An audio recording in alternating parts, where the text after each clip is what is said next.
Halo semuanya, rekan-rekan Ranah Suci Abadi, kita berjumpa kembali di channel My Novel. Sebelum alur ceritanya dimulai jangan lupa subscribe dan nyalakan lonceng notifikasinya, agar tidak ketinggalan dengan update episode terbarunya. Jika suka silahkan like dan share, dan komen. Tanpa lama-lama lagi ayo, kita ke alur cerita. My Novel, Supreme Sword God, Chapter 1333. Di dalam laut kesadaran Suyi, hantu orang mati. Dia menengadah ke langit dan tertawa, sangat bahagia. Aku bahkan tidak berpikir untuk mematahkan kepalaku, keberuntungan yang berhubungan dengan reinkarnasi dikirimkan kepadaku seperti ini. Pai di langit memang seperti itu ya. Hahaha, tawa liar pria berbaju biru itu tiba-tiba berhenti. Dia menyadari ada yang tidak beres. Ini, lautan kesadaran. Pria berbaju biru tercengang, melihat sekeliling, dia seolah berdiri di lautan luas, ombaknya bergejolak, dan itu semua diubah oleh kekuatan jiwa yang berat dan agung. Lihat, siapakah orang di dunia ini yang dapat mengolah lautan pengetahuan seperti itu?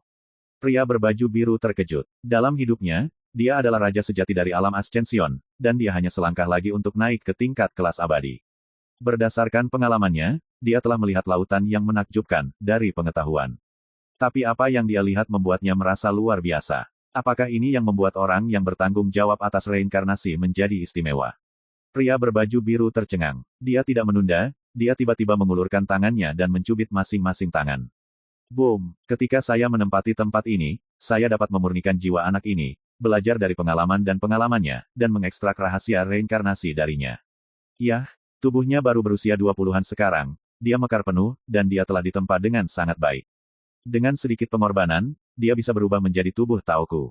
Tentu saja, Tuhan bukan salahku. Meskipun bencana akhir Dharma menghancurkan tubuh dan jiwa utamaku, tetapi setelah berlalunya keabadian, itu memberiku keberuntungan tertinggi yang cukup untuk membuat para dewa surga cemburu.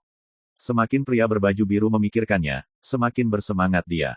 Hatinya sangat bahagia hingga jiwanya sedikit bergetar. Boom! Sial! Itu, mata pria berbaju biru itu tiba-tiba menjadi bulat. Dalam induksinya, dia melihat pedang Dao muncul dari lautan pengetahuan di kejauhan. Ketika saya melihatnya, pria berbaju biru itu menggigil di sekujur jiwanya, menciptakan ketakutan dari lubuk jiwanya, seperti semut yang melihat dewa di langit. Kejutan, kekaguman, dan ketakutan tidak bisa dibendung sama sekali. Apakah ini harta rahasia keabadian yang ditekan dalam jiwa? Tidak, Xianbao tidak akan pernah seseram itu. Pria berbaju biru itu ketakutan. Dia adalah raja sejati dari Juxia Realm sebelum kematiannya, dan dia hanya selangkah lagi dari Immortal Dao. Tapi jika dibandingkan, mereka jauh lebih tidak menindas dan menakutkan daripada pedang itu. Tuhan benar-benar memperlakukanmu dengan baik dan mengirimkanmu kepadaku. Lautan pengetahuan. Suara acuh tak acuh dengan senyum terdengar. Jiwa surgawi Suyi muncul, tersenyum dan memandang pria berbaju biru di kejauhan, mengaitkan jarinya, ayo, beri aku senyum lagi. Pria berbaju biru tampak murung dan tidak yakin, dan tiba-tiba sosoknya berkedip, seperti kilat cian, dan membantai Suyi. Suyi mengangkat tangannya sedikit. Boom! Seolah-olah pria berbaju biru dihancurkan oleh palu raksasa para dewa, roh primordial melesat keluar, dan ada jeritan melengking dari bibirnya. Perhatikan baik-baik, ada banyak retakan dalam roh primordialnya. Sial, bodoh! Pria berbaju biru itu menyadari sepenuhnya bahwa itu tidak baik. Dia mengira mangsanya telah menceburkan diri ke dalam jaring. Padahal, dialah mangsa yang telah menceburkan dirinya ke dalam jaring. Saya tidak berani ragu sama sekali, pria berbaju biru berkedip, dan dia ingin bergegas keluar dari lautan kesadaran Suyi. Boom! Naik! Pria berbaju biru itu berteriak. Dari roh primordialnya, sebuah cincin dewa biru meledak dengan cahaya peri yang terang. Cincin Doutian bukaan roh. Harta ajaib dengan kekuatan besar. Tapi saat berikutnya, pria berbaju biru itu tercengang. Roh aperture-nya Doutian Huan terkoyak dalam sekejap mata, dihancurkan oleh energi pedang yang menakutkan itu. Tidak! Pria berbaju biru berteriak ngeri, rekan Taois, saya mengaku kalah. Di tengah jalan, roh primordialnya hancur, berubah menjadi fragmen jiwa yang tak terhitung jumlahnya. Pada saat ini, Suyi melihat kehidupan pria berbaju biru dari pecahan jiwa yang dengan cepat menghilang. Wang Yunhe. Kenangan jiwa Wang Yunhe, adegan demi adegan, muncul seperti penonton bunga, dan kemudian menghilang dalam sekejap dan benar-benar hilang. Sampai saat roh primordial Wang Yunhe benar-benar hilang, Suyi menemukan kebenaran bahwa Wang Pu dibawa pergi. Setahun yang lalu, Wang Yunhe, yang telah diam di batu pengisi rahasia surga, terbangun, menyebabkan penglihatan langit dan bumi, dan berita menyebar, yang menyebabkan sensasi di kota Zihe. Pada hari kedua, kekuatan klan Tao kuno, klan Zhou, dipanggil, dan mereka bergegas ke bengkel ilahi dalam satu gerakan, mencoba merebut batu rahasia surgawi dan menekan Wang Yunhe. Untuk bertahan hidup, Wang Pu telah merencanakan untuk mengambil inisiatif untuk menyerahkan batu aneh ini. Tanpa diduga, Wang Yunhe tiba-tiba mengambil tindakan, mengambil Wang Pu dan membunuh orang-orang kuat dari klan Zhou kuno dalam satu gerakan. Khawatir bahwa berita tersebut akan bocor, Wang Yunhe telah tertidur di sini, menggunakan tungku luar biasa dari bengkel dewa dan Jiu King Dao Fire untuk melunakkan harta karun bernama embrio pedang Singki. Memahami hal ini, Su Yi tidak bisa menahan diri untuk tidak menghela nafas. Wang Pu, benar saja, dia dilukai oleh lelaki tua bernama Wang Yunhe ini. Su Yi tidak banyak berpikir, menyingkirkan kekuatan di lautan pengetahuan, dan memandang Wang Pu, yang lumpuh di tanah. Setelah diperiksa, Su Yi akhirnya memutuskan bahwa Wang Pu telah mati, jiwanya telah ditelan, dan tidak ada kemungkinan untuk bangkit kembali. Wang Pu, aku telah membantumu membalas dendam. Jika kamu tahu sesuatu, kamu dapat beristirahat dengan tenang. Su Yi berbisik. Dia dengan lembut mengambil ujung jarinya, dan nyala api ilahi yang berubah dari sisi lain dari makna mendalam jatuh ke tubuh Wang Pu. Dalam sekejap, jalan yang ditutupi dengan bunga merah menyala di sisi lain muncul, mengarah ke kegelapan tanpa akhir. Terlihat samar-samar, sebuah bayangan muncul, itu adalah Wang Pu. Dia tampak benar-benar lega, dengan senyum di wajahnya, dia melambai pada Su Yi, dan berjalan di jalan menuju sisi lain, menghilang sepenuhnya. Sejenis monster. Saat ini, obsesi Wang Pu telah dilampaui oleh Su Yi dengan makna mendalam dari sisi lain, yang dapat dianggap sebagai detasemen dalam arti lain. Su Yi berbalik dan datang ke tungku ajaib. Sebelumnya, Wang Yunhe menggunakan Jiu King Dao Fire dan Wan Miao Furnace untuk memurnikan harta yang disebut Singki Sword Embryo di sini. Su Yi datang ke depan, melihat-lihat, warna aneh muncul di alis. Yang disebut embrio pedang Singki adalah prototipe pedang Dao yang dilebur dari ratusan bahan ilahi tingkat bulu yang sangat berharga. Seperti embrio sebuah benih, ia belum benar-benar ditempa.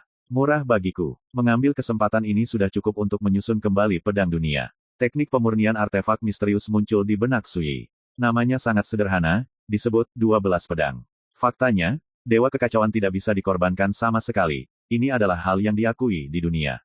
Tapi pada awalnya, Guanzu menyempurnakan pedang manusia. Yang digunakan adalah teknik pemurnian yang direkam dalam 12 pedang. Dengan kata lain, pemurnian artefak semacam ini juga dapat mencium jimat yang kacau. Rahasia dari 12 bab tentang melempar pedang terletak pada kata, roh, yang menganugerahi harta dengan spiritualitas, menjadikannya seperti makhluk hidup, dengan potensi untuk transformasi dan peningkatan. Seperti pohon, ia berasal dari langit. Su Yi tenggelam dalam pikirannya. Tapi ketika berurusan dengan hantu-hantu di alam Ascension, tampaknya agak tidak enak dilihat. Dalam analisis terakhir, jimat yang kacau ini hanya dapat dianggap sebagai harta karun tingkat Raja Dunia, dan tidak dapat dibandingkan dengan harta karun tingkat bulu. Su Yi datang ke bengkel dewa kali ini, tujuannya adalah untuk menyempurnakan kembali pedang dunia. Sekarang, saya memiliki pohon anggur kuning yang misterius, segunung bahan spiritual tingkat bulu, dan sekumpulan harta tingkat bulu, yang cukup untuk meningkatkan kekuatan pedang di dunia untuk tingkat yang lebih tinggi. Setelah membuat keputusan, Su Yi duduk bersila dan mengeluarkan Xuan Huang Fortune Fin, pedang manusia, dan berbagai material dan harta suci tingkat bulu di tubuhnya. Dengan tangannya tergenggam, api Jiu King Dao yang tergantung di bawah tungku Wan Miao tiba-tiba melompat dengan hebat, dan daya yang dihasilkan menyebabkan tungku Wan Miao mengaum dan berlari. Totem Tao kuno muncul di sekitar kuali, dan di dalam kuali, embrio pedang Singki, perak dikeluarkan oleh Su Yi dari udara. Benda ini memang harta langka di dunia, jauh dari sebanding dengan harta spiritual tingkat bulu biasa. Su Yi memuji. Dia sekarang berpengetahuan luas dan telah mengumpulkan sejumlah besar harta karun tingkat bulu. Bagaimanapun, benda ini berasal dari tangan seorang raja sejati dari alam Siaksia, dan ditakdirkan untuk tidak dapat dibandingkan dengan harta karun tingkat bulu biasa. Pergi. Su Yi mengabaikan pikirannya yang mengganggu, melambaikan jubah lengan bajunya, dan pedang dunia tiba-tiba menyapu tungku yang indah. My Novel, Supreme Sword God, Chapter 1334. 10 hari kemudian, di dalam tungku, terdapat ratusan kelompok cahaya yang mengapung dan tenggelam. Masing-masing kelompok cahaya memiliki warna yang berbeda, menyilaukan, seperti matahari kecil berwarna-warni yang berjuang untuk keindahannya. Dan semua kelompok cahaya, menunjukkan susunan yang unik dan indah, dijaga di depan kelompok cahaya kacau yang terletak di tengah. Itu adalah kelompok cahaya yang terbentuk dari peleburan pedang manusia. Grup cahaya lainnya terdiri dari Xuan Huang Fortune Fin, embrio pedang Singki, Nanyu Sel, dan ratusan material dan harta suci tingkat bulu lainnya. Di depan tungku ajaib, Su Yi menghela nafas panjang dan merasa lelah. 10 hari, dia tidak tidur, mencurahkan seluruh energinya, dan dipandu oleh misteri 12 bab casting pedang, dia benar-benar melelehkan semua bahan ilahi yang dibutuhkan untuk casting pedang. Kelompok cahaya itu tampaknya sederhana, tetapi sebenarnya mereka dicetak dengan berbagai keputusan, susunan, pola, dan totem yang misterius. Padat dan rumit, semacam kelelahan yang datang dari dalam keluar. Dan itu baru langkah pertama. Langkah selanjutnya adalah melemparkan pedang, dan setiap langkah tidak boleh sembarangan. Suyi menghentikan gerakannya, mengeluarkan ramuan dan menelannya untuk meditasi. Sampai 3 hari kemudian, dia memulihkan basis kultivasi ke kondisi puncaknya, lalu bangkit dan meninggalkan aula. Pada hari itu, Suyi menggunakan 4 bendera formasi perunggu sebagai basis formasinya dan mendirikan formasi terlarang di pintu masuk gua bawah tanah ini. Arai pembunuh level, tidak perlu pengorbanan sama sekali, itu bisa ditata, dan kekuatannya cukup untuk membersihkan pembudidaya alam bayi dewa. Pada hari yang sama, Suyi mulai menempa pedang. Perjalanan waktu, sudah setengah bulan sejak Suyi memasuki bengkel. Selama ini, dunia bergejolak, dan serangkaian peristiwa sensasional terjadi. Di beberapa area terlarang berbahaya dari semua lapisan masyarakat di langit berbintang, kumpulan roh mati muncul satu demi satu. Aktif di dunia, dan memasuki dunia praktek. Di balik roh-roh yang telah meninggal itu, berdiri Taoisme milik zaman kuno. Beberapa penganut Tao kuno memilih untuk bekerja sama dengan penganut Tao saat ini untuk memperluas kekuatan mereka dengan cepat dan merekrut murid ke dunia luar. Beberapa tradisi Tao kuno secara langsung menyerang salah satu gunung terkenal dan tempat-tempat yang diberkati, membuka gerbang gunung, mengumumkan kepulangan mereka sendiri, dan juga mulai merekrut murid. Era baru akhirnya datang. Munculnya silsilah Dao tingkat Ascension. Jika Anda bisa beribadah di dalamnya dan berlatih, mengapa Anda tidak bisa untuk membuktikan jalan kenaikan Dao di masa depan? Pola zaman dulu adalah gedung-gedung akan runtuh, dan dunia seperti generasi saya. Bukankah ini dunia emas tempat saya berada? Terbaik, keturunan Dao tingkat bulu yang menghilang ditakdirkan untuk mendominasi dunia di masa depan. Seluruh langit berbintang dan semua lapisan masyarakat sangat sensasional, dan saya tidak tahu berapa banyak biksu yang tergila-gila padanya, dan mereka harus memuja tradisi Tao ini bahkan jika mereka mematahkan kepala mereka. Bahkan banyak pembudidaya di dunia mulai mencari peluang, berharap untuk tunduk di bawah Taiko Tao itu dan mendapatkan perlindungan mereka. Aduh, jiwa-jiwa yang mati itu semuanya adalah eksistensi menakutkan yang bertahan dari zaman kuno. Sekarang mereka memperluas wilayah mereka dan merekrut murid. Dapat diduga bahwa dunia sedang ditakdirkan untuk diikuti turbulensi. Orde lama runtuh, orde baru belum terbentuk, di masa yang kacau dan bergejolak ini. Ada juga banyak tokoh senior yang khawatir, berpikir bahwa munculnya tradisi Tao kuno itu akan membawa banyak darah dan pembunuhan ke dunia. Tapi apakah itu perlawanan atau penerimaan? Semua orang tahu bahwa era baru akan datang dengan cepat. Di masa depan, dunia pasti akan memasuki masa kekacauan dan gejolak seperti sekelompok pahlawan yang saling bersaing. Dibandingkan dengan kekacauan di dunia, 6 penjaga Tao kuno dan raksasa langit berbintang itu semuanya tampak sangat tenang, dan mereka tidak pernah mengacaukan proporsi mereka. Faktanya, kekuatan top dunia ini sudah direncanakan dan dipersiapkan dengan baik beberapa tahun lalu. Saya juga mengharapkan semua ini terjadi cepat atau lambat, dan tentu saja saya tidak akan berantakan. Dalam setengah bulan yang sama, sebuah berita yang menarik perhatian dunia tersebar di seluruh langit berbintang. Klan Taois kuno Zong mengumumkan kepada publik bahwa, Zong Tianquan, anti-klan mereka telah menginjakkan kaki di Jalan Bulu dan kembali dari daerah terlarang Feixian.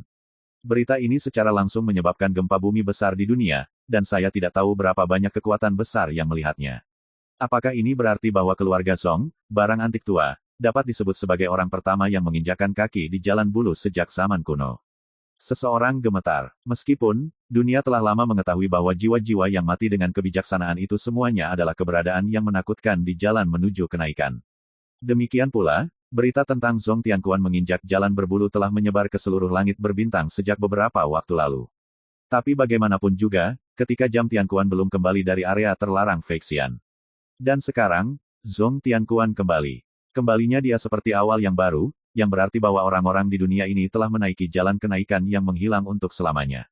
Siapa yang tidak bisa kaget dan gemetar? Senior Zong Tianquan mungkin bukan orang pertama yang menginjakan kaki di jalan bulu-bulu, tapi dia pasti orang pertama yang nyata dan jelas dikenal oleh dunia. Diprediksi akan ada banyak orang berbulu kontemporer yang lahir di masa depan. Diskusi semacam itu dilakukan di semua kalangan di langit berbintang. Demikian pula, selama periode waktu ini, diskusi tentang Suyi juga menjadi salah satu topik yang paling banyak dibicarakan di bintang-bintang. Alasannya sangat sederhana, roh-roh mati dalam Taoisme kuno mungkin dapat melampaui dunia saat ini dan berdiri di puncak Taoisme. Suyi, yang dapat mengendalikan kekuatan reinkarnasi, adalah musuh bebuyutan mereka. Ini sudah ditakdirkan, Suyi pasti akan menjadi musuh bersama para Taois Taiko itu. Bagi penonton, ketika menghadapi tradisi Tao kuno itu, hanya ada dua pilihan, menyerah atau mati. Seseorang menghela nafas. Memang, tidak peduli seberapa kuat penonton, dan dapat membunuh roh-roh mati di alam bayi, seiring berjalannya waktu, pasti akan ada lebih banyak orang mati yang mati, arwah ternyata. Penontonnya sendirian, bagaimana dia bisa bersaing? Seseorang dengan tenang menganalisis, belum lagi para wali Tao kuno dan raksasa langit berbintang di dunia, ada juga yang penuh permusuhan kepada penonton. Menurut saya, jika penonton benar-benar tidak bisa menahannya, mungkin berarti era lama benar-benar telah berakhir. Namun tak lama kemudian, banyak yang menyanggah pandangan ini. Salah. Berapa lama Guanzu kembali? Jangan lupa, ketika dia berada di alam bintang Xuan Huang beberapa tahun yang lalu, Guanzu hanya basis kultivasi kerajaan. Dan hari ini, beberapa tahun kemudian, Guanzu adalah Raja Alam Kesatuan. Ketika Taoisme jauh melampaui puncak kehidupan sebelumnya, bahkan dewa dan bayi meninggal lindu bukan tandingannya, jika dia memberi. Awas Tuhan untuk beberapa waktu, mengapa khawatir tidak bisa menginjakan kaki di alam yang lebih tinggi di masa depan? Mengapa Anda takut dengan tradisi Tao kuno itu?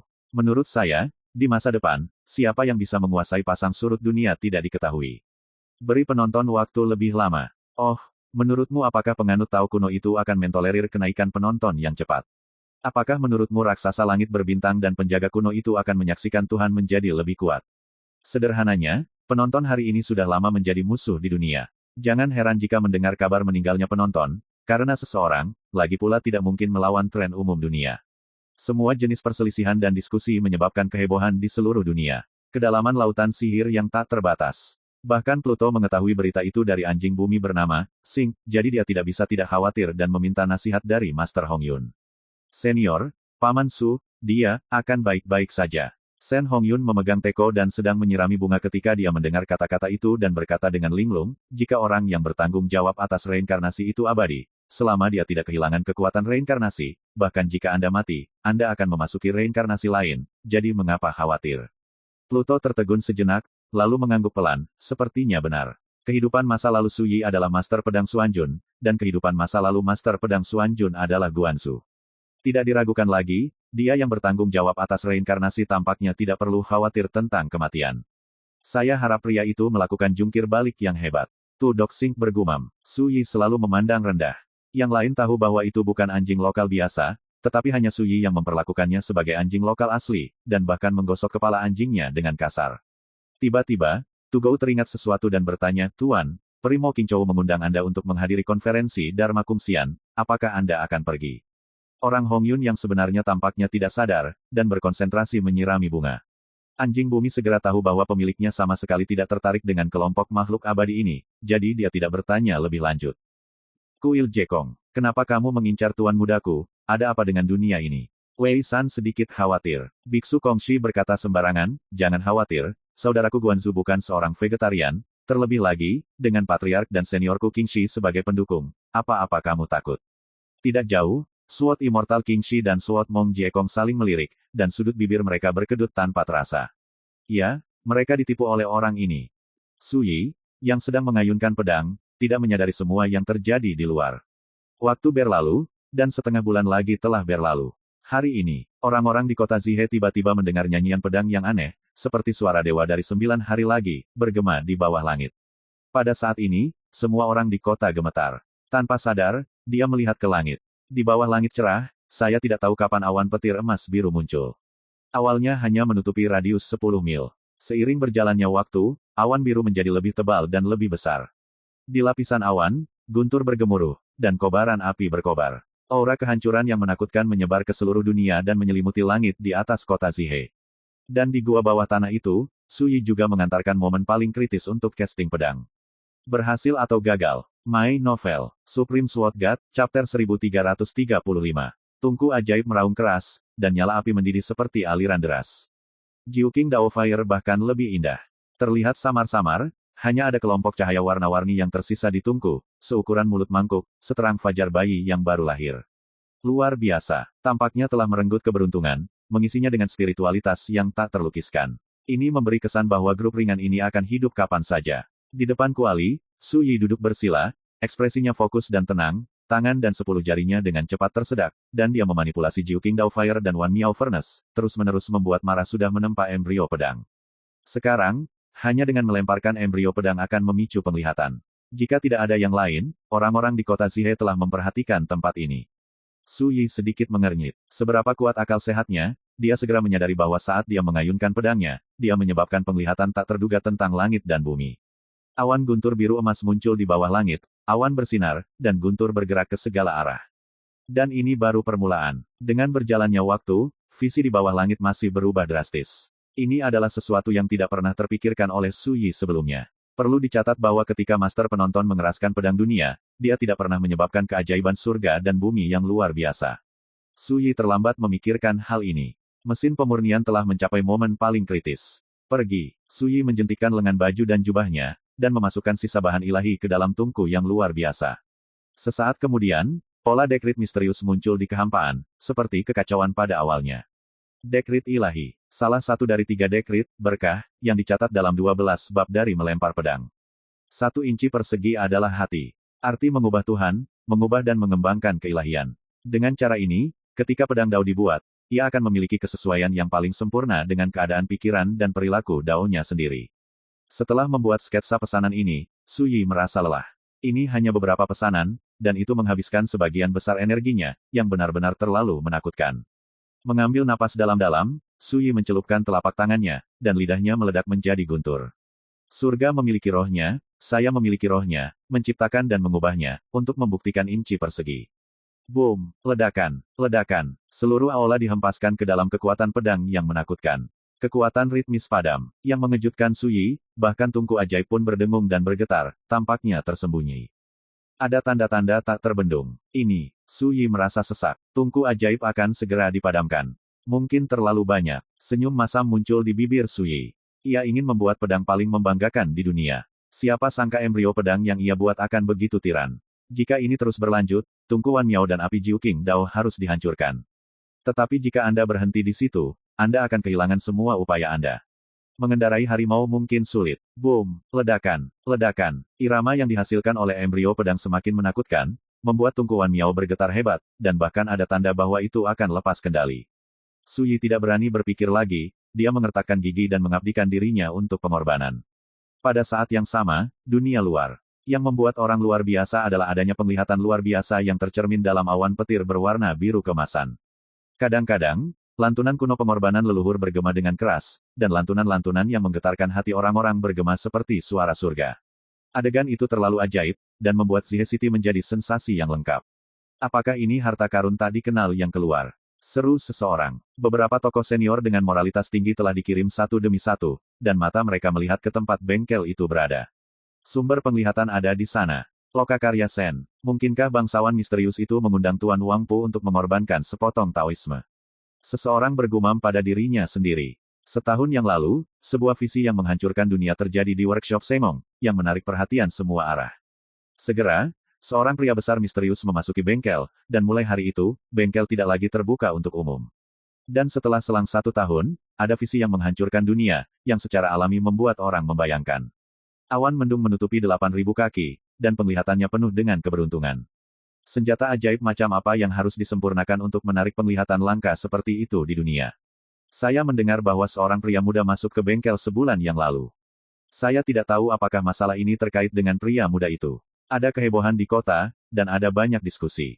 Dan sekelompok kultivator yang terkendali dan rendah hati, telah datang ke bengkel dewa beberapa hari yang lalu dan telah menunggu. Kelompok biksu ini, baik pria maupun wanita, berpakaian indah, bahkan jika mereka menahan napas, masih ada kekuatan tak terlihat di antara gerakan mereka. Terutama pria berjubah ungu di kepalanya adalah yang paling spesial.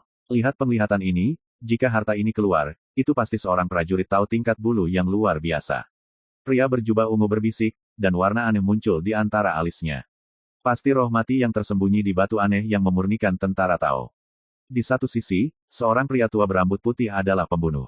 Mereka berasal dari keluarga Zhou, pelindung kuno Taoisme. Belum lama ini, mereka mengetahui berita bahwa seseorang telah membobol bengkel dewa, dan setelah sedikit penyelidikan, mereka menemukan bahwa orang-orang kuat yang memasuki bengkel dewa setahun yang lalu dari klan mereka adalah yang paling kuat, kemungkinan mati semua.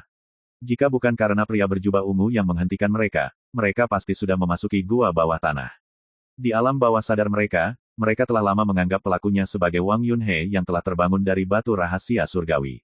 Siapapun yang berani membunuh keluarga Zhou kita, tidak peduli siapa pembunuhnya, kali ini akan hancur. Nada suara pria berjubah ungu itu santai dan dingin. Namanya Zhou Tianli, barang antik dari klan Zhou kuno. Dalam beberapa tahun terakhir, klan telah menyiapkan sumber daya baginya untuk membuktikan alam Ascension.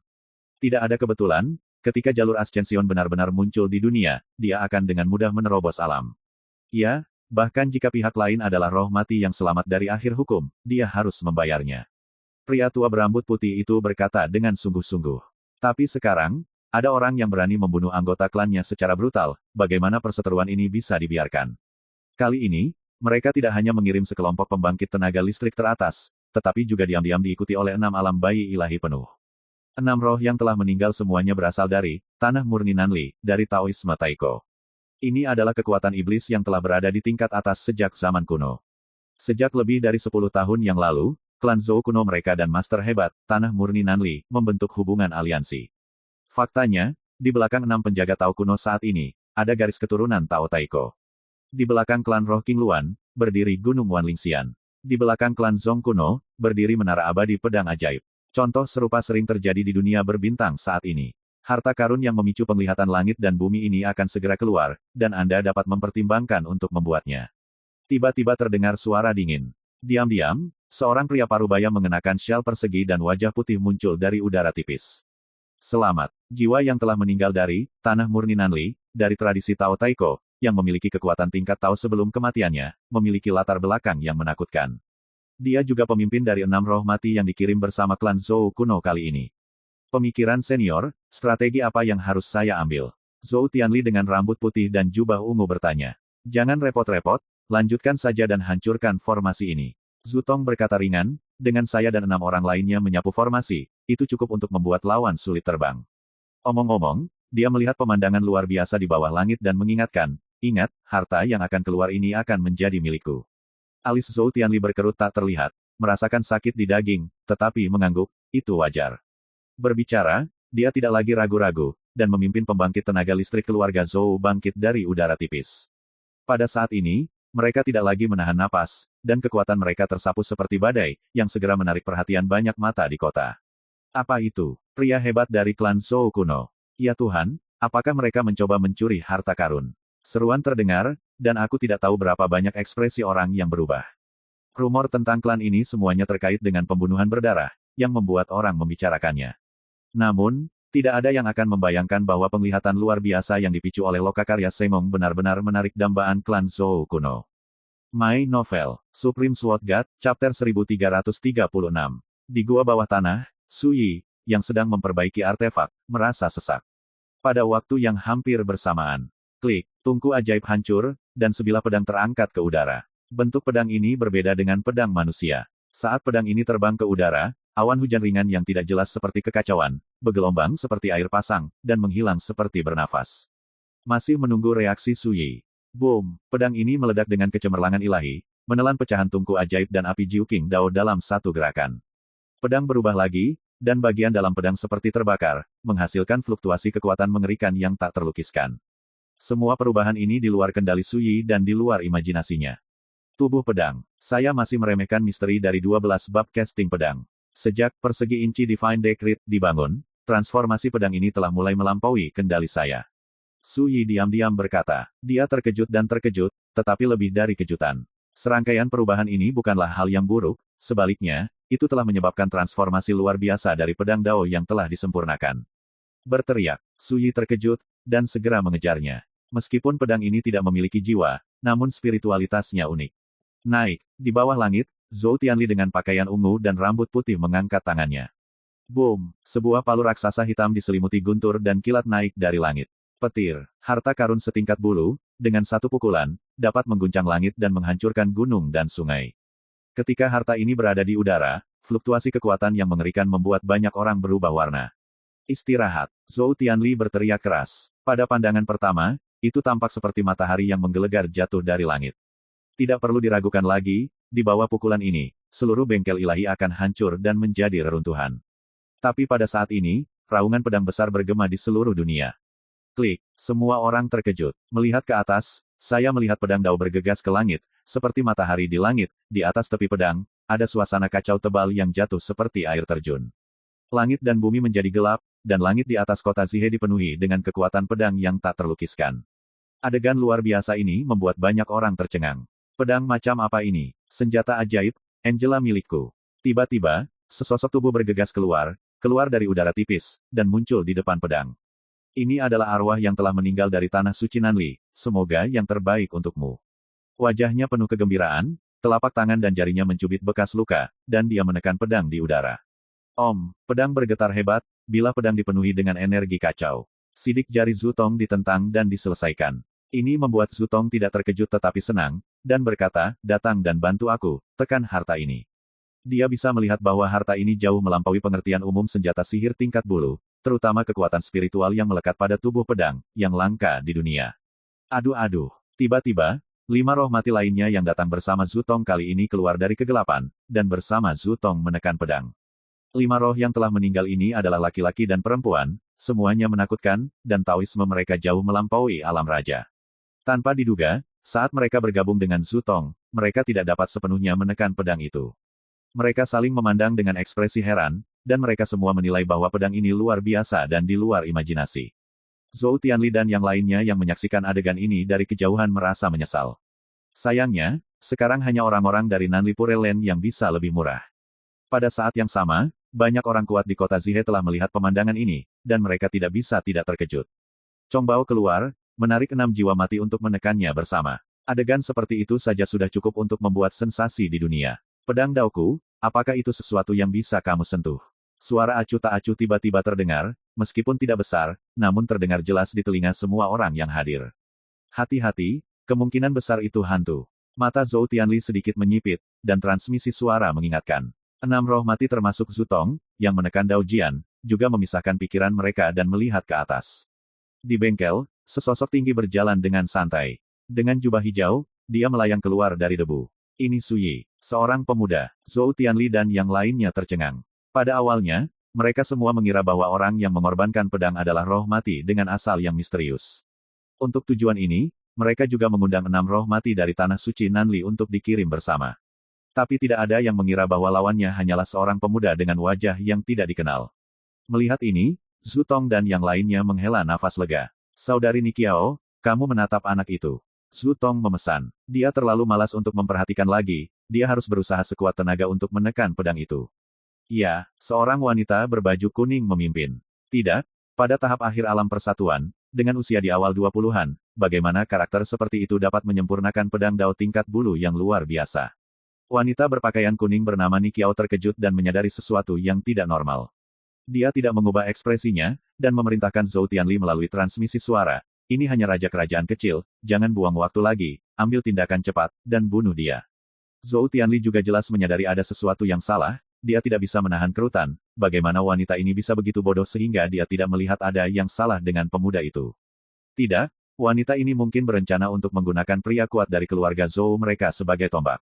Memikirkan hal ini, ekspresi Zhou Tianli tetap diam, dan dia mengirim transmisi suara ke pria tua berambut abu-abu di sampingnya, mengatakan. Ya, pria tua berambut putih itu berdiri. Namun, dia jelas lebih berhati-hati daripada Zhou Tianli, dia tidak segera mengambil tindakan, tetapi membersihkan suaranya dan berkata dengan sungguh-sungguh, anak muda, cepat laporkan namamu, jika tidak, jangan salahkan aku untuk menunggu. Kata-kata itu membunuh dan bergema di seluruh dunia. Mata Suyi menyapu, dan hatinya benar-benar jernih. Dia mengabaikannya, mengeluarkan kendi, menyesap, dan memandang Zutong dan yang lainnya di kejauhan. 5 arwah mati saling menembak. Gagal menekan pedang Dao yang dibuat sendiri. Ini mengejutkan Suyi. Namun, dia lega memikirkannya. Pedang Dao ini menggabungkan 4 jenis dewa kacau, seperti pedang manusia, anggur keberuntungan Xuan Huang, tungku Wan Miao dan Jiu Qing Dao Huo, serta puluhan harta karun tingkat bulu seperti singki embrio pedang dan segel nanyu. Dan ratusan bahan ilahi tingkat bulu. Selain itu, 12 bab casting swords dari Jiu Yujian digunakan untuk pengorbanan. Semua ini telah menciptakan pedang Dao, dan kekuatannya secara alami di luar imajinasi. Suasananya membosankan. Pria tua berambut putih itu diabaikan, wajahnya muram, dan dia merasa wajahnya kusam. Zhou Tianli dan yang lainnya juga saling memandang dengan cemas, bocah ini, beraninya mengabaikan mereka. Nikiao, wanita berbaju kuning, juga mengerutkan kening, merasa semakin tidak normal, dia berkata dengan dingin, Zhou Tianli, mengapa kamu tidak melakukannya? Apakah mungkin untuk berurusan dengan dunia kecil? Raja, ingin kita keluar. Ada ketidakpuasan yang kuat dalam suaranya. Sudut bibir Zhou Tianli berkedut, dan hatinya terasa cemberut. Namun, Semakin ini masalahnya, semakin waspada Zhou Tianli di dalam hatinya, dan dia berkata kepada lelaki tua berambut putih itu melalui transmisi suara, hati-hati, jangan ambil adi tembak, wanita bau itu jelas ingin kita menjadi penembak, dan dia punya hati. Sayang sekali, pria tua berambut putih itu menyipitkan matanya dan mengangguk. Untuk sesaat, suasana menjadi sangat aneh. Ni Qiao, wanita berbaju kuning, merasakan ada sesuatu yang salah, dan dengan hati-hati memilih untuk menunggu dan melihat. Zhou Tianli DKK, dan di mata penonton dari kejauhan, mereka semua bingung. Apa, orang-orang besar dari klan Zhou kuno tidak berani bertindak? Mengapa arwah-arwah itu tidak keluar? Apa yang lebih tidak terduga adalah sejak pemuda berjubah hijau muncul, dia tampaknya mengabaikan sosok besar klan Zhou kuno, dan berdiri di kehampaan dengan waktu luangnya, menyaksikan roh-roh yang mati, di kejauhan untuk menekan jalan, pedang itu tampak sangat santai. Pada akhirnya, bahkan Zhu Tong, yang menekan Dao Jian, menyadari bahwa suasananya salah, wajahnya tenggelam, dan dia menegur, mengapa kamu tidak melakukannya? Wajah Ni Qiao berubah, dia menoleh dan memarahi Zhou Tianli, dan berkata, apa yang masih kamu lakukan, cepat bunuh pria kecil itu. Zhou Tianli sangat marah di dalam hatinya, dan berkata kepada lelaki tua berambut putih itu, klan paman. Aku hanya bisa menyusahkanmu untuk mencobanya sendiri. Pria tua berambut putih itu sangat marah sehingga dia hanya ingin memarahi ibunya, bagaimana mungkin dia tidak mengerti, ini membiarkan dirinya mengambil nyawanya untuk diuji. Tingkat pertama universitas resmi menghancurkan orang sampai mati. Hal yang sama berlaku sekarang. Tidak peduli betapa sedihnya lelaki tua berambut putih itu, dia hanya bisa berdiri dengan berani, diam-diam berpikir dalam hatinya bahwa dia hanyalah raja kecil dari ranah reunifikasi, hanya untuk mencoba, aku hanya perlu berhati-hati, saya seharusnya tidak ada yang salah. Hanya memikirkan ini, seorang pria besar dari keluarga Zhou berteriak, tidak. Orang itu kemungkinan besar adalah penonton. Tonton, pria tua berambut putih itu menggigil di mana-mana, dan langkah-langkah yang baru saja dia ambil segera ditarik, dan udara dingin mengalir dari punggungnya, dan wajah tuanya penuh dengan kengerian. Tonton, gelar ini, seperti sihir, membuat Zhou Tianli tiba-tiba terkesiap dan gemetar, dan tentu saja, dia tahu ada yang tidak beres dengan pria itu. Di kejauhan, Ni Qiao, seorang wanita berbaju kuning, mau tak mau mengepalkan tangan gioknya erat-erat, rambutnya ngeri, dan wajahnya berubah total. Sebagai roh mati, bagaimana mungkin dia tidak takut pada penonton yang mengendalikan kekuatan reinkarnasi? 5 roh mati termasuk Zhu Tong, yang menekan pedang, juga disambar petir, dan rambut mereka digoreng seperti kucing yang ekornya diinjak. Dan para penonton di kejauhan semua tercengang. Tonton, pusing, siapa yang bisa membayangkan kalau penonton yang akhir-akhir ini banyak diributkan di dunia akan muncul di Sihe City. Untuk sesaat, suasana menjadi semakin aneh dan sunyi, dan tidak ada suara.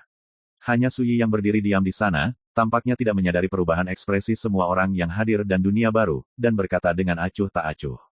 Jangan berhenti, teruskan. My Novel, Supreme Sword God, Chapter 1337.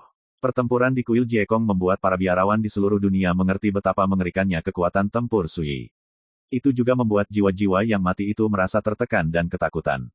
Karena dalam pertempuran kuil Jiekong, Suyi tidak pernah menggunakan kekuatan reinkarnasi, dan kehilangan 4 roh mati tingkat dewa bayi berturut-turut, siapa yang tidak takut dengan ini? Karena ini, ketika mereka mengetahui identitas asli Suyi, Zhu Tong dan 6 jiwa lainnya semuanya berubah warna dan segera menjadi waspada. Zhou Tianli dan yang lainnya juga mengalami depresi. Mereka senang mereka tidak bergerak sekarang, tetapi mereka juga merasakan tekanan yang belum pernah terjadi sebelumnya. Melihat ke seluruh dunia, sangat sedikit karakter yang dapat menjadikan mereka seperti penjaga kuno Taoisme sebagai musuh kelas 1 mereka. Dan pemirsa tidak diragukan lagi salah satunya. Dan yang paling berbahaya, memang benar bahwa waktu telah berubah secara dramatis, dan Guanzu telah lama menjadi musuh publik dari jiwa-jiwa yang mati di dunia, dan dianggap sebagai duri di samping oleh sebagian besar kekuatan top. Tapi semua ini cukup untuk membuktikan betapa menakutkannya penonton. Jika Anda ingin menjadi orang biasa, Anda tidak memenuhi syarat untuk menjadi musuh dunia. Apakah pedang Taois ini dibuat oleh teman-teman Taois? Zhu Tong menarik napas dalam-dalam dan bertanya. Suyi mengangguk dan berkata, ya, Anda dapat yakin dan menekannya. Dia benar-benar ingin melihat apakah roh-roh mati itu dapat menekan pedang Dao yang baru saja dia tempa. Semuanya. Zhu Tong menggerakkan sudut bibirnya dan menghela nafas, sepertinya itu benar-benar salah paham. Kupikir sebelumnya bahwa roh mati yang membunuh klan Zhou, yang memperbaikinya pedang Dao ini hanya akan direnggut, dan saya harap rekan-rekan Taois tidak akan terkejut. Dia terlihat sopan dan meminta maaf. Melihat ini, para penonton di kejauhan merasakan ledakan emosi. Di dunia sekarang ini, tradisi Tao kuno telah muncul satu demi satu, dan roh-roh mati itu berada di atas kerajaan raja, seolah-olah mereka adalah tuan baru, dan mereka tidak menempatkan biksu kontemporer, di dalam mata mereka sama sekali. Tapi saat ini, di hadapan penonton yang sendirian, mereka jelas sangat takut dan tidak berani main-main. Memang, pada saat ini, Zhou Tianli juga berkata, jika saya tahu sebelumnya bahwa itu adalah master penonton yang memperbaiki peralatan, saya tidak akan bertindak gegabah. Tidak diragukan lagi, apakah itu jiwa-jiwa yang mati di tanah suci Nanli atau orang kuat klan Zhou dari klan Tao kuno, mereka semua ingin beristirahat dengan tenang. Su Yi melirik semua orang yang hadir dan berkata, aku berhutang budi pada Wang Pu. Satu kalimat membuat hati semua orang tenggelam. Zhou Tianli mengerutkan kening dan berkata, apa hubungan kematian Wang Pu denganku? Su Yi tidak menjelaskan. Dia mengangkat tangannya. Dentang. Auman pedang tebal terdengar. Di bawah langit yang jauh, pedang Dao yang dikelilingi oleh 6 roh mati termasuk Zhu Tong menghilang begitu saja. Saat berikutnya, pedang ini muncul di telapak tangan Su Yi. Panjang pedang 3 kaki 3 inci, dan bilahnya terbuat dari emas biru kuno. Dunia. Namun, pedang manusia baru, baik dalam bentuk, nafas, atau pesona, sudah benar-benar berbeda dari pedang manusia sebelumnya. Saat pedang jatuh ke telapak tangan Su Yi, tubuh pedang yang bersahaja itu diam-diam dipenuhi dengan aura kacau yang berfluktuasi seperti gelombang. Boom! Kekuatan pedang mengerikan yang tak terlukiskan menyelimuti dunia. Langit yang semula cerah tiba-tiba menjadi redup, kehampaan bersenandung keras, dan penonton di kejauhan semuanya patah hati dan warnanya berubah. Zhu Tong, Zhou Tianli, dan lainnya semua tampak serius dan waspada. Guanzu, apakah kamu benar-benar berencana untuk memisahkan kita? Suara Zhou Tianli rendah. Roh Tuhan, Su Yi mengabaikannya. Dia menatap pedang manusia baru di tangannya, dengan perasaan aneh tentang hubungan darah, seolah-olah pedang itu telah berubah menjadi bagian dari dirinya sendiri. Pedang ini secara alami memiliki banyak kekuatan magis, dan juga memiliki efek magis dari benda-benda suci yang kacau balau seperti Xuan Huang Fortune Fin, Wonderful Furnace, dan Jiu King Dao Fire. Rekan Taois, dunia telah berubah, dan dunia telah mengubah dunia. Saya memiliki niat baik di hati saya, dan saya tidak memiliki ide untuk memusuhi sesama Taois. Harap berpikir 2 kali. Ekspresi Zhu Tong menjadi dingin. Mata Su Yi diturunkan, ujung jarinya dengan ringan menggosok pedang, dan dia berkata dengan lembut, balaskan orang lain, mengapa aku harus berpikir 2 kali? Pedang dunia. 10 tahun mengasah pedang, Frostblade tidak pernah mencobanya. Untuk menunjukkan kepada Raja hari ini, siapa yang salah. Dentang. Sepertinya merasakan ketidakadilan di hati Su Yi, dan ada rangan pedang samar dari pedang di dunia.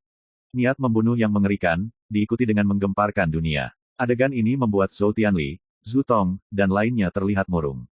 Jika Anda benar-benar berpikir bahwa saya menyerah dan berkompromi, Anda salah. Wanita berpakaian kuning bernama Ni Qiao hanya bisa mengeluarkan suara dingin. Sikap Su Yi membuat mereka semua sangat tidak nyaman. Mereka berasal dari tanah suci Nanli, dan mereka telah menjadi tokoh berpengaruh di jalan menuju kenaikan sejak zaman kuno. Saat ini, mereka merasa sudah cukup sabar dan menunjukkan niat baik. Tapi siapa sangka sikap Su Yi menjadi semakin kuat. Ini seperti mendorong hidung ke wajah. Su Yi tersenyum dan berkata, aku tahu apa yang kamu takutkan, jangan khawatir, aku akan membunuhmu, tidak perlu menggunakan kekuatan reinkarnasi. Saat kata-kata ini keluar, atmosfer antara langit dan bumi tertekan dan tegang hingga ekstrim. Para penonton di kejauhan itu sudah mundur lebih jauh. Siap. Tiba-tiba, Zhu Tong berteriak. Dia mengeluarkan Ruyi Giok dengan cahaya ajaib penguat, dan menekannya ke arah Su Yi. Pada saat yang sama, 5 roh mati lainnya juga menyerang. Boom! Saya melihat langit dan bumi bergetar, kekosongan kacau, dan seluruh kota Zihe bergetar hebat. Zhou Tianli dan yang lainnya berbalik dan pergi. Meskipun mereka berasal dari keluarga Zhou, penjaga kuno Taoisme, mereka bertanggung jawab atas semua jenis harta tingkat bulu, tetapi mereka semua berada di alam kenaikan, beraninya mereka melawan Su Yi secara serampangan. Su Yi hanya menggelengkan kepalanya ringan ketika dia menyaksikan adegan ini, bisakah dia melarikan diri? Lengan bajunya membengkak dan pedangnya terhunus. Set. Saat jatuh, rasanya seperti jatuh dari langit, membakar langit. Boom! Ledakan yang menghancurkan bumi bergema. Serangan Zhu Tong dan arwah-arwah lain telah dihancurkan. Zhu Tong dan yang lainnya semuanya menderita serangan balasan, dan wajah mereka terhuyung-huyung dan wajah mereka sangat berubah. Pedang Su Yi tidak menggunakan kekuatan reinkarnasi, tetapi kengerian kekuatan seperti itu membuat mereka semua berbulu dan mati lemas. Perlu dicatat bahwa mereka juga telah meneliti dan mempelajari detail pertempuran kuil Jikong, dan secara kasar menilai bahwa kekuatan tempur Su Yi saat ini sebanding dengan karakter teratas di masa-masa awal alam bayi. Tapi baru sekarang mereka benar-benar bertarung melawan Su Yi, mereka sangat menyadari betapa menakutkannya pemuda berusia 20-an ini. Ini tidak terbayangkan, jika Su Yi menggunakan kekuatan reinkarnasi, apakah dia akan sempurna dan tak tertandingi. Set. Tanpa menunggu Zhu Tong dan yang lainnya bereaksi, Su Yi telah membuat pedang kedua. Namun, Itu diarahkan pada Zhou Tianli dan orang lain yang melarikan diri. Pedang ini menggunakan hukum cahaya terbang untuk menafsirkan sihir, dan itu hampir tidak bisa dipercaya. Saya melihat pita biru emas berkedip di langit. Kemudian, di bawah langit di kejauhan, sosok 7 raja kerajaan seperti Zhou Tianli pecah berkeping-keping seperti satu gelembung rapuh demi satu. Boom! Ledakan! Ledakan! Seperti kembang api yang meledak, mekar di atas kota Zihe, merah dan pedih. Ini benar-benar menakutkan. Catatan, dalam beberapa tahun terakhir, seperti Zhou Tianli dan yang lainnya, barang antik tingkat raja dunia ini, seolah-olah berdiri di puncak dunia. Tapi sekarang, seperti Master, dia dibunuh dengan pedang. Adegan yang mendominasi membuat banyak penonton terpana dan gemetar. Ini juga membuat Zutong dan jiwa-jiwa mati lainnya menjadi liar. Sosok mereka menyebar, dan mereka langsung menggunakan metode melarikan diri untuk melarikan diri ke kejauhan. Kota, pedang Suyi terbalik, dan gagangnya menghadap ke atas. Niat pedang yang dipenuhi dengan hukum terlarang mendalam menyebar dengan keras. 8.000 zang surga dan bumi di dekatnya benar-benar terpenjara. Dan Zutong serta 6 arwah mati lainnya semuanya seperti terjebak dalam rawa, seperti diremukkan oleh gunung suci, sosok mereka bergoyang, seperti mabuk, dan mereka tidak bisa lagi bergerak cepat. Dan sekarang, ketika mereka mencoba yang terbaik untuk melarikan diri, mereka semua ditekan oleh niat pedang. Ini benar-benar mengerikan. Juga hampir menabrak semuanya. Suyi, jika kamu berani membunuhku, aku akan mati bersamamu di tanah suci Nanli. Zutong mendesis keras. Jawabannya adalah pedang. Saat energi pedang menyapu langit, 6 roh tanah murni Nanli, termasuk Zutong dan Nikiao, semuanya hilang. Membunuh itu seperti membunuh ayam, tidak ada yang akan selamat. Hanya gemuruh di depan Zutong yang bergema di antara langit dan bumi. Para penonton di kejauhan semua tercengang dan benar-benar terpana. Pertempuran ini, dari awal hingga akhir, hanya sebentar. Dan baik jiwa yang mati maupun tokoh besar keluarga Zhou semuanya rentan, dan dibunuh seperti ayam. Ini sepenuhnya merongrong kognisi dan imajinasi orang, membawa dampak yang belum pernah terjadi sebelumnya kepada orang-orang. Di bawah langit, Suyi menyingkirkan pedang di dunia dan berbalik untuk melihat bengkel sulap tidak jauh. Kemudian, dia mengeluarkan sepanci anggur, membungkuk ke arah bengkel, dan berkata dengan lembut, mereka bilang mereka tidak akan pernah mati bersamaku, jadi aku akan membantumu menghancurkan perseteruan ini sepenuhnya, siapa yang memintaku untuk mengambil tungku Wan Miao dan api Jiu King Dao milik orang tuamu. Berbicara, Suyi mengangkat kendi, mengangkat kepalanya dan menyesap, berbalik dan melayang pergi. Setelah selang waktu 1 bulan, di depan bengkel Sengong, Guanzu melemparkan pedang dunia, memotong 6 jiwa mati Taois Nanli kuno dari Tanah Suci, dan menghancurkan 7 raja kerajaan dari klan Zhou dari keluarga Tao kuno. Antik, berita itu keluar, dan alam bintang Sendu adalah sensasi. My Novel, Supreme Sword God, Chapter 1338. Sendu Star Realm adalah dunia bintang pertama di dunia. 6 penjaga kuno Taoisme dan sekelompok raksasa kekuatan bintang semuanya memiliki kekuatan yang didistribusikan di dunia ini. Ketika berita pertempuran pertama workshop dewa keluar, itu segera diketahui oleh raksasa yang berdiri di puncak dunia ini. Untuk sesaat, pasukan top ini terkejut. Guanzu, seberapa kuatnya? Ini adalah kebingungan semua orang. Sebulan yang lalu, dalam pertempuran Kuil Jiekong, Guanzu kehilangan 4 dewa berturut-turut dalam situasi 1 lawan 1. Dan hanya dalam 1 bulan, dia membunuh para dewa dan bayi seperti membunuh ayam dan monyet. Perubahan semacam itu membuat para penguasa papan atas merasa ketakutan. Zaman telah berubah, saya pikir karakter seperti Guanzu ditakdirkan untuk dihilangkan, tetapi siapa yang mengira bahwa dia akan berada di jalan menuju dunia raja, dan dia sudah sangat kuat. Ada nada jadul dengan nada berat, kalau begini terus, masih bagus. Reinkarnasi lahir untuk menahan roh-roh dunia yang telah mati, dan kekuatan penonton sendiri begitu kuat sehingga dapat dengan mudah membunuh kekuatan alam bayi dewa, ini masih manusia. Seseorang berbicara dengan getir. Tunggu, semakin mempesona kekuatan yang dia tunjukkan, semakin dekat dia dengan kematian. Seseorang menggertakkan giginya. Keluarga Zhou dari keluarga kuno Tao. Patriark Zhou Huahe duduk di sana sendirian, ekspresinya suram seperti air. Di aula utama, sekelompok pejabat klan Zhou berdebat dengan diri mereka sendiri. Seseorang sangat marah dan menyarankan untuk menggunakan semua cara yang mungkin untuk membunuh Guanzu dan membalas mereka yang meninggal. Beberapa orang keberatan, percaya bahwa mereka tidak boleh bertindak gegabah, jika tidak hanya akan ada lebih banyak korban. Dua sikap yang sangat berbeda membuat perselisihan di aula menjadi sangat sengit. Bagaimana kalau aku jalan-jalan? Suara sejelas air terdengar di luar aula, meredam pertengkaran di aula. Aula besar tiba-tiba menjadi sunyi dan sunyi. Terlihat di luar aula utama, seorang pria dengan gaun panjang polos dengan sosok setipis bambu pinus muncul. Wajahnya hangat seperti batu giok, dengan kumis willow mengambang di bawah rahangnya, dan ada gumpalan cahaya peri terbang dan hujan di tubuhnya. Leluhur, semua orang, termasuk Patriark Zhou Hua, berdiri untuk menyambutnya. Zhou Hanshan, antik tingkat fosil hidup, sejak 10 tahun yang lalu, dia telah berada di area terlarang Feixian untuk membuktikan alam Taoisme dan kenaikan. Belum lama ini saya baru saja kembali ke klan. Hal ini selalu menjadi rahasia keluarga Zhou. Bahkan jika ada banyak spekulasi dan rumor di dunia luar, tidak ada yang tahu bahwa Zhou Hanshan telah kembali dari daerah terlarang Feixian. Patriark, bagaimana menurutmu? Di luar aula utama, Zhou Hanshan bertanya dengan nada lembut. Patriark Zhou Huahe menarik napas dalam-dalam dan berkata, mengalami kekalahan tragis seperti itu memang membawa aib bagi klan, tetapi di dunia sekarang ini, jika Anda melakukannya terbaikmu untuk berurusan dengan Guanzu, sangat tidak bijaksana. Kenapa? Tanya Zhou Hanshan. Zhou Huaji menjadi tenang dan berkata dengan cepat, dunia berubah secara dramatis. Apakah itu tradisi Tao kuno atau kekuatan teratas di dunia, hampir semuanya berjuang keras untuk memperkuat diri. Sejauh ini, tidak pernah ada kekuatan untuk menyatakan perang dengan pemirsa. Jika kita bergerak, dan kita tidak membicarakan hasilnya, itu hanya akan menguntungkan kekuatan lain, dan tidak akan merugikan kita. Lagi pula, ketika dua harimau berkelahi, yang diuntungkan selalu mereka yang duduk di gunung dan menyaksikan harimau itu berkelahi. Sebaliknya, selama kita bertahan dalam jangka waktu tertentu, pertama, kita dapat memanfaatkan perubahan drastis di dunia untuk mengembangkan diri kita dengan cepat, dan kedua, kita bisa menunggu kekuatan lain untuk berurusan dengan penonton, ayo lakukan lagi, dan semuanya akan bebas dari rasa khawatir. Setelah mendengarkan, semua orang di aula menjadi tenang. Zhou Hanshan memuji, ya, saya pernah kontak dengan seorang lelaki tua dari Tanah Suci di Nanli.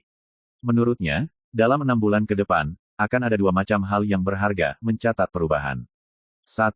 Di antara kekuatan teratas di dunia, akan ada lebih banyak kekuatan yang melangkah di jalur kenaikan.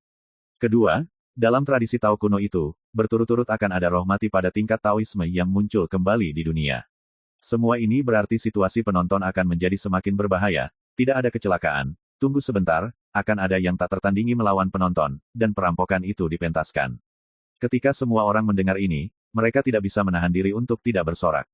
Pada akhirnya, waktu berpihak pada kita. Zhou Hanshan santai dan tenang, dunia berubah, waktu berubah, dan semakin besar pergolakan di dunia, semakin banyak manfaat yang akan diperoleh pasukan utama kita. Adapun penonton, tidak peduli seberapa kuat dia masih berjuang di ranah raja kerajaan. Semakin lama berlarut-larut, semakin buruk akan untuknya. Belum lagi, di dunia ini, yang paling ingin memecahkan penonton adalah para Taois kuno itu. Ketika seseorang direduksi menjadi musuh dunia, itu seperti orang yang berjuang melawan era dan ditakdirkan untuk dihancurkan berkeping-keping. Ini adalah kecenderungan umum, yang mengikutinya akan makmur, dan yang menentangnya akan binasa. Pada akhirnya, Zhou Hanshan tersenyum dan berkata, tentu saja, saya tidak meremehkan Guanzu, dia memang sangat menakutkan, sangat menentang langit, jika tidak dianggap sebagai musuh dunia. Tapi, alangkah asyiknya dia loncat-loncat sekarang, alangkah sengsaranya dia saat dilikuidasi. Ucapan itu membuat orang-orang besar berhamburan dan bersorak satu persatu. Zhou Huaji tidak bisa menahan diri untuk bertanya, leluhur tua, berani bertanya kepada Anda, dengan Taoisme Anda saat ini, apakah Anda memiliki kesempatan untuk memenangkan master penonton? Tiba-tiba, semua mata tertuju pada Zhou Hanshan. Zhou Hanshan memikirkannya sebentar, dan berkata, jika kamu membuat langkah kejutan, kamu harus 70% yakin. Semua orang tidak bisa menahan diri untuk tidak tersentuh dan mata mereka berbinar. Pertempuran kuil Jikong membuat dunia menyaksikan kengerian penonton. Pertempuran di bengkel Sengong membuat mereka, orang tua dari suku Tao kuno, tidak bisa tenang. Tapi sekarang, kata-kata Zhou Hanshan telah menghapus kabut di hati mereka. Di era sekarang ini, karakter seperti saya yang bisa menjadi yang pertama menginjakkan kaki di jalur bulu semuanya adalah orang tua dengan latar belakang yang menakutkan. Seperti Zhong Tianquan dari keluarga Zhong, Deng Zhuo dari Tai Daomen. Warisan dan bakat mana yang tidak cukup kuat? Zhou Hanshan berkata dengan ringan, pada zaman kuno, apalagi menginjak jalan kenaikan, tidak sulit untuk membuktikan Taoisme dan menjadi peri.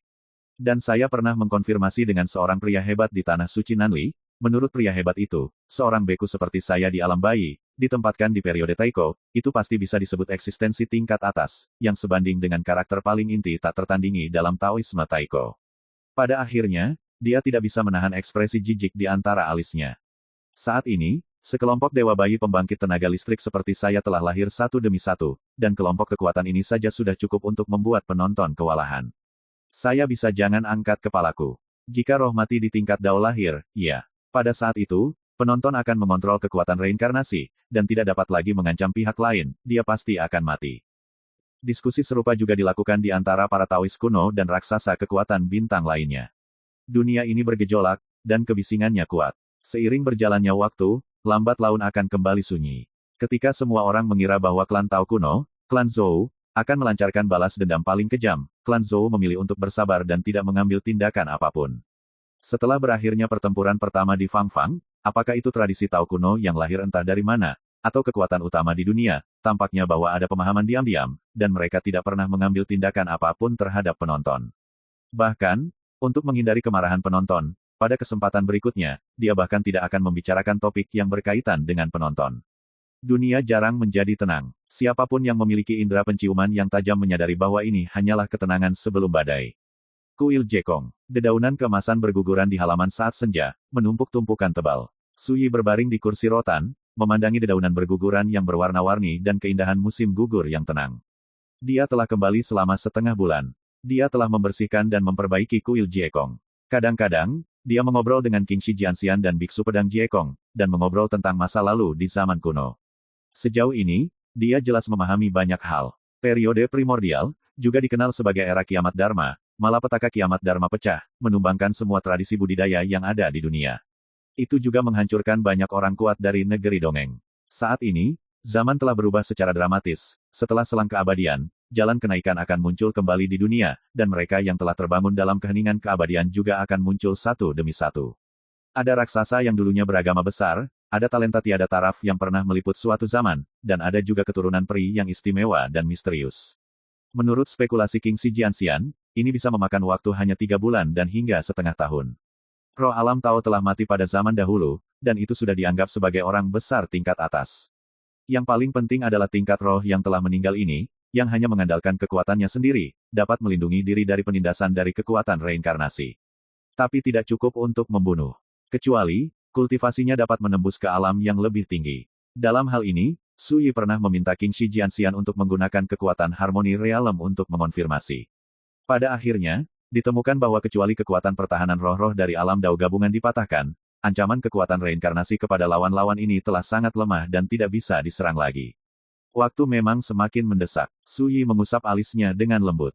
Khawatir akan ditemukan masalah. Biksu Kongzhao datang, duduk di satu sisi lantai, mengeluarkan sepotong kaki babi hutan yang baru dipanggang, dan sambil berpesta, berkata sembarangan, "Aku takut Qiu, dengan patriark dan seniorku King Shi duduk di sini, siapa yang berani membuat masalah?" Pedang abadi King Shi dan Biksu Pedang Jiekong, yang sedang minum teh dan bermain game di istana, menggerakkan sudut bibir mereka, dan mereka terlalu malas untuk perhatikan mereka tiba. "Bagaimana kamu bisa tahu aku takut?" Suyi memiliki jalan napas yang buruk. Biksu Kongzhao bertanya, "Lalu mengapa kamu duduk di sini setiap hari?" "Hati," Suyi menjawab dengan enteng. "Ketika kamu bergerak, hatimu seperti depan, dan ketika kamu diam. Perbaikan pedang, sebagaimana mestinya. Angkat hati burung, menurutku, kamu kesepian, Biksu, aku mengerti kamu, orang normal yang rela tinggal di kuil tempat burung tidak sial tinggal di sini. Apakah ini dunia bunga yang buruk, atau tidak harum dengan keindahan, anggur, dan makanan lesat?" Mong Kongzhao sangat emosional. Biksu Pedang King Kong, King Shi Jianxian, Suyi, ditulis bersama, bukankah mereka orang biasa? Pada saat ini, sebuah suara tua terdengar di luar kuil. Nona Lizong, atas perintah Nona, datang untuk memberi penghormatan. Bagi rekan-rekan pencinta My Novel, mohon dukungan, tekan like dan subscribe, agar Mimin tambah semangat lagi. Terima kasih.